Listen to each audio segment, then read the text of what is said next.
Hello all, welcome to Finology Tamil. ஒரு நாள் நம்ம எலும்புச்சலையும் மார்க்கெட் சேமாக பர்ஃபார்ம் பண்ணுறதே இல்லை. இப்போ ரீசெண்ட் டைமில் நிஃப்டி 50 26 ரீச் பண்ணிடுச்சு. ரீச் பண்ண உடனே நான் என்ன நினச்சேன், நம்மளோட போர்ட்ஃபோலியோ பேக் டு நார்மல் வந்துடும் அப்படின்னு நினச்சேன். But I was wrong. அப்படி பார்த்தீங்கன்னா இன்னும் எங்களோட போர்ட்ஃபோலியோ ரெட்டாக தான் இருக்குது. இதுக்கான ரீசன் என்ன அப்படின்னு பார்த்தீங்கன்னா, மேஜர் ரீசன் அப்படின்னு பார்த்தோம்னா எஃப்ஐஐ ப்ராஃபிட் புக் பண்ணி எடுத்துகிட்டு இருக்காங்க. அதுக்கு ஏன் ரீசன் அப்படின்னு பார்த்தீங்கன்னா ருப்பியோட காஸ்ட் டிக்ரீஸ் ஆகிட்டே இருக்குது. அதனால அவங்க ப்ராஃபிட் புக் பண்ணி எடுத்துருக்காங்க. அண்ட் ஆஸ் அ ரீட்டைல் இன்வெஸ்டர்ஸாக நம்ம என்ன பண்ணுவோம், ஸ்மால் கேப் மிட் கேப்பில் தான் நம்ம இன்வெஸ்ட் பண்ணியிருப்போம். ஸோ அதெல்லாம் லாஸ்ட் 1 இயராக சரியாக பர்ஃபார்ம் பண்ணலை. ஆனால் லார்ஜ் கேப் நல்லா பர்ஃபார்ம் பண்ணியிருக்கு. ஸோ லார்ஜ் கேப் நல்லா பர்ஃபார்ம் பண்ணதுனால Nifty 50 back to normal 26 reach ஆகிருக்கு. ஆனாலும் நம்மளோட போர்ட்ஃபோலியோ எல்லாமே ரெட்டாக தான் இருக்குது. ஸோ இந்த மாதிரி நிறைய ரீசன்ஸ் இருக்குது. இந்த வீடியோவில் டாப்பாக மேஜர் என்னென்ன ரீசன்ஸ் இருக்குது அப்படின்றத டீட்டெயிலாக பார்க்க போகிறோம். ஸோ வீடியோவை ஸ்கிப் பண்ணாமல் பாருங்கள். மறக்காமல் சேனலையும் சப்ஸ்கிரைப் பண்ணிவிடுங்க. One of the main reason அப்படின்னு பார்த்தீங்கன்னா குளோபல் மார்க்கெட் ரொம்ப வீக்காக இருக்குது. அதுக்கு ஒரு எக்ஸாம்பிள் அப்படின்னு பார்த்தீங்கன்னா, இப்போ யூஎஸ் மார்க்கெட் ரொம்ப டவுனாக இருக்கிறதுனால அது டைரெக்டாக இந்தியன் மார்க்கெட்டை அஃபெக்ட் பண்ணுது. எப்படி? இப்போது அதுக்கான ரீசன் என்னதுன்னா $1 ருப்பியோட மதிப்பு 89 ரூபா 5 பைசா. இதுதான் ஆல் டைம் லோ அப்படின்னு சொல்ல முடியும். ஸோ ருப்பியோட மதிப்பு கம்மியாகிட்டே இருக்குது. அதனால் என்ன பண்ணுறாங்க, எஃப்ஐஐஸ்லாம் என்ன பண்ணுறாங்கன்னா ருப்பி மதிப்பு கம்மியாகிட்டே போயிட்டுருக்கு. ஸோ அதனால் அவங்க ரொம்ப ஹெசிடேட் பண்ணுறாங்க. இந்தியன் இதில் இன்வெஸ்ட் பண்ணுறதுக்கு ரொம்ப ஹெசிடேட் பண்ணுறாங்க. ஸோ ஆல்ரெடி இன்வெஸ்ட் பண்ணிட்டு இருந்தது அவங்க என்ன பண்ணுறாங்கன்னா, சின்ன ப்ராஃபிட் டக்குன்னு அவங்க வித்ட்ரா பண்ணிடுறாங்க. அவங்க மோஸ்ட்டாக இந்த மிட் கேப்ஸ்லேயும் ஸ்மால் கேப்ஸில் தான் இன்வெஸ்ட் பண்ணியிருப்பாங்க. ஸோ அவங்களோட மணி எங்கெங்கெல்லாம் இருக்குதோ ப்ராஃபிட் சின்னதாக புக் ஆனதுமே எடுத்துடுறாங்க. ஏன்னா ருப்பியோட மதிப்பு ரொம்ப கம்மியாக இருக்குது. ஸோ ருப்பி மதிப்பு இன்னும் கம்மியாச்சுன்னா அவங்களுக்கு இன்னும் அதிகமாக லாஸ் ஆகும். ஸோ அதனால் அவங்க வித்ட்ரா பண்ணி போயிட்டுருக்காங்க. ஆஸ் அ பிகினராக நம்ம மைண்டில் வச்சுருக்க வேண்டியது என்னதுன்னா ஒரு ருப்பியோட மதிப்பு எப்போல்லாம் குறையுதோ அப்போ கண்டிப்பாக அது மார்க்கெட்டை கண்டிப்பாக அஃபெக்ட் ஆகும்.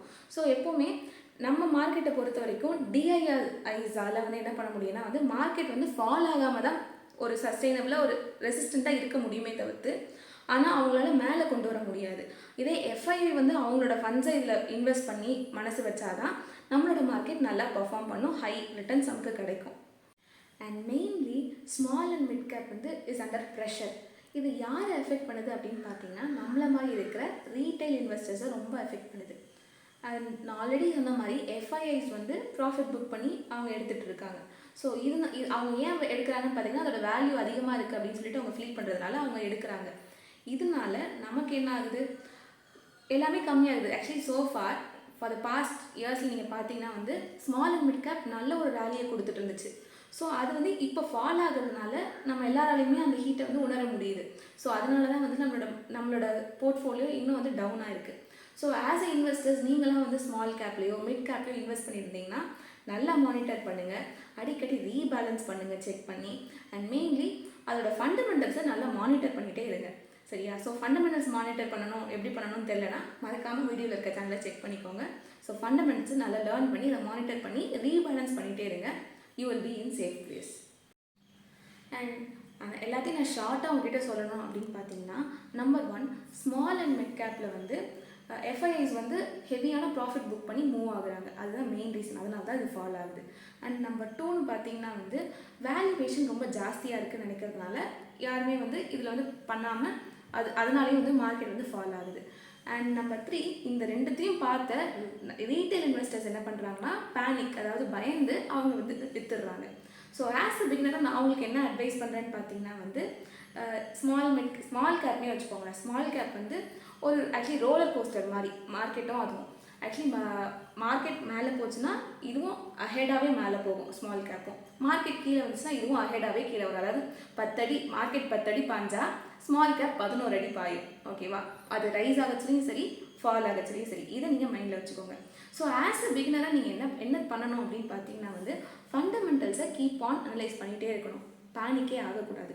கீப் ஆன் அனலைஸ் பண்ணிகிட்டே இருந்துட்டு உங்களுக்கு அதோட வேல்யூவேஷன் ரொம்ப குறையுது வேண்டாம் அப்படின்னு தோணுச்சுன்னா நீங்கள் செல் பண்ணிடுங்க. அதே இல்லை இன்னும் கரெக்டாக இருக்குது அப்படின்னா நீங்கள் இன்னும் அக்ரெசிவாக இன்வெஸ்ட் பண்ணி இந்த கரெக்ஷன் டைமை நீங்கள் யூஸ் பண்ணிக்கோங்க. சரியா? ஸோ இந்த மாதிரி உங்களுக்கு ஃபண்டமெண்டல்ஸ் அனலிசிஸ் பண்ணுறது, அந்த மாதிரி ஸ்டாக்ஸை எப்படி பிக் பண்ணுறது அப்படின்றதுல ஏதாவது டவுட் இருந்ததுன்னா மறக்காமல் பிளேலிஸ்ட்டை செக் பண்ணிக்கோங்க. And if you have any doubts மறக்காமல் கமெண்ட் செக்ஷனில் சொல்லுங்கள். அண்ட் ஃபார் மோர் வீடியோஸ் நீங்கள் எங்கள் சேனலை சப்ஸ்கிரைப் பண்ணிவிடுங்க. தேங்க்ஸ் ஃபார் வாட்சிங்.